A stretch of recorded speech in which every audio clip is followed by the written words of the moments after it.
bố hai con sông cừu cho mình xuống đập prey dùng mà thằng ngọc này chỉ ngày sáng hai không phải say tung ngô chơi ngọc này ngày đấy nhung ba mà đo ti tăng vót prey trồng càn lỡ đại sạt nơiក្នុងស្រុកស៊ីធោកណ្ដាในខេត្តព្រៃវែង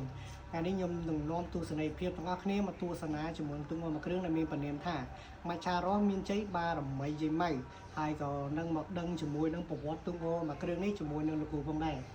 ចឹងលោកគ្រូតាអាចរៀបរាប់បានទេតើតោជាមួយនឹងទូមួយគ្រឿងនេះកសាងនៅក្នុងកំឡុងឆ្នាំណាដែរហើយមានប្រវត្តិចូលរួមប្រកួតបានប្រមាណប្រកួតដែរជាបឋមសូមជំរាបគាត់អេដមីនទាំងអស់សម្រាប់ទូកនេះគឺការកសាងកើតឡើងគឺនៅថ្ងៃទី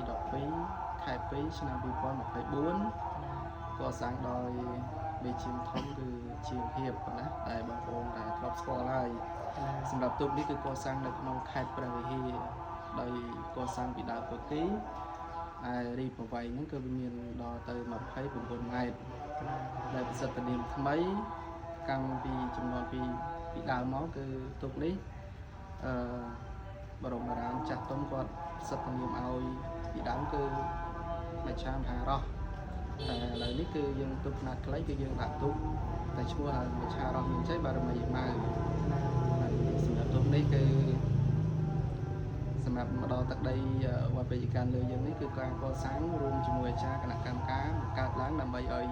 មានជាទូកមួយសម្រាប់ទុកដាក់នៅក្នុងវត្តហ្នឹងហើយជាកេរមរតកពីដូនតាដែលយើងបន្សល់ទុកមកអញ្ចឹងយើងបង្កើតឡើងវិញឲ្យមាន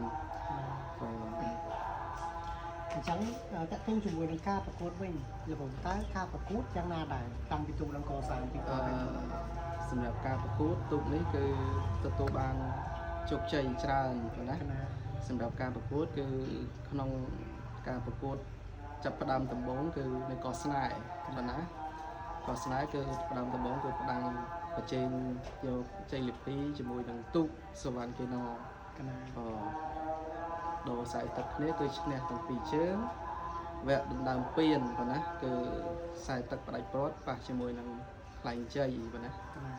ទទួលបានជ័យលាភីលើពៀនលេខ1នៅកោះស្នេហ៍ជាពៀននេះបាទពៀននេះក្នុងឆ្នាំ2022ម្ចាស់ពៀនឡើងមកយល់ដែរបាននៅខាងទឹកដីនៃកោះស្នេហ៍នៅក្នុងឆ្នាំ2024អូខែ2ដែរតាបាទខែ2អ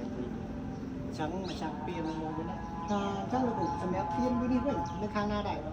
ពៀននេះគឺសម្រាប់កម្មវិធីថ្ងៃប្រជុំនៅមុខវត្តព្រះក្រាំងលើយើងហ្នឹងគឺម្ចាស់ពៀនលេខ1ដែរដោយការនោះគឺអ៊ំជំរុះជាមួយនឹងទូកស្រុកភូមិយើងប៉ុន្តែសូមមិនប្រហើបឈ្មោះទេប៉ុណ្ណាសូមលាក់ឈ្មោះចោលដោយសារកម្មវិធីអ៊ំនេះគឺមិត្តភាពដើម្បី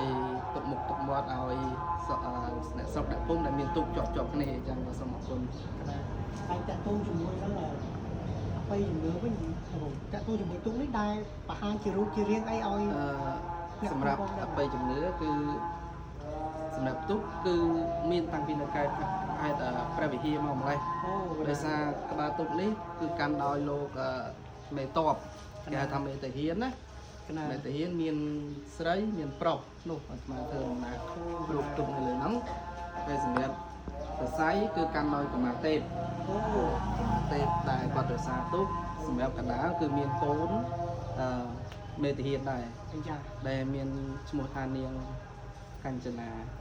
បងនាងនឹងស្អាតណាស់បងសម្រាប់អ្នកកាន់បារមីទុកនឹងគឺ4នាក់បងរក្សាទុកនឹងហើយសម្រាប់បារមីដែលកាន់ទុកនឹងគឺឲ្យសុខដល់ជាជនដែលនៅក្នុងស្រុកនឹងមិនដែលមានបញ្ហាអីដល់ពុទ្ធបរិស័ទអីទេបងឲ្យសម្រាប់សុខសប្បាយមិនកើតមិនអីទេបងហើយជារៀងរាល់សិលគឺអាចារ្យគណៈកម្មការគាត់តែងតែថ្វាយចេកសែនសម្លែងអីទៅជូនដល់គាត់ពោពិសានឹងសម្រាប់ក្នុងហ្នឹងដល់ស្អីកណ្ដាលយើងចាប់អារម្មណ៍ដែរតាំងពីទូកនេះបានប្រឡងនៅលើផ្ទៃទឹកមកកណ្ដាលយើងចាប់អារម្មណ៍ទី1តាក់ទងជាមួយនឹងល្បឿនហើយទី2តាក់ទងជាមួយនឹងការសាមគ្គីភាពរបស់ក្រុមចំណុចហើយតែយើងលេចធ្លោដែរក៏ការហូបភ្លៀងលេចធ្លោជាងគេបងកណ្ដាលតែកណ្ដាលយើងចាប់អារម្មណ៍ដែរគឺសម្រាប់ទូកនេះគឺប្រវែង22ម៉ែត្រ9ប៉ាត់កណ្ដាល22ម៉ែត្រ9ប៉ាត់យកលេខ9កណាលេខហុំស្រួយទៀតបាទបងស្រួយទូកនេះយើងចលឿនបន្តិចបាទហើយសម្រាប់បញ្ជាក់តិចសម្រាប់ចំណោះទូកគឺដូចគ្នា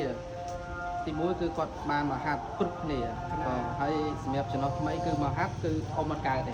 អ៊ំនឹងធ្លាក់ពីកើនក៏អ៊ំទៅឆ្កូនពីគេហ្មងក៏ទូកនេះគឺប្រកាន់អញ្ចឹងហ្មងហើយចំណុចគឺ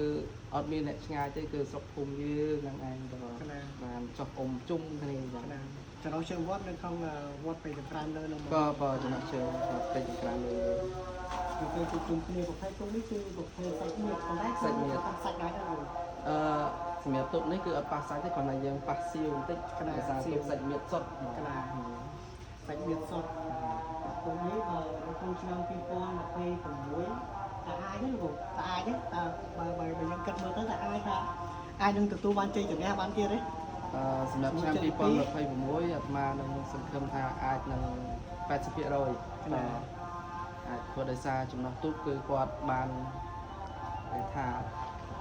វឹកហាត់ហើយនឹងការអុំនៅក្នុងទឹកផ្ទៃទឹកនេះគឺគាត់បានស្វែងយល់ច្រើន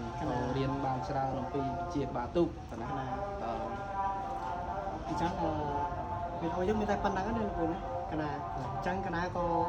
ថ្លែងគុំលាលោកគ្រូតែប៉ុណ្្នឹងដែរហើយក៏សូមអរគុណដល់ប្រិយមិត្តទាំងអស់គ្នាសម្រាប់ការតាមដានតាក់ទងជាមួយនឹងប្រវត្តិមច្ឆារស់អញ្ចឹងវីដេអូយើងមានតែប៉ុណ្្នឹងទេក៏សូមអរគុណនិងសូមជម្រាបលាបងប្អូនយើងតែប៉ុណ្្នឹង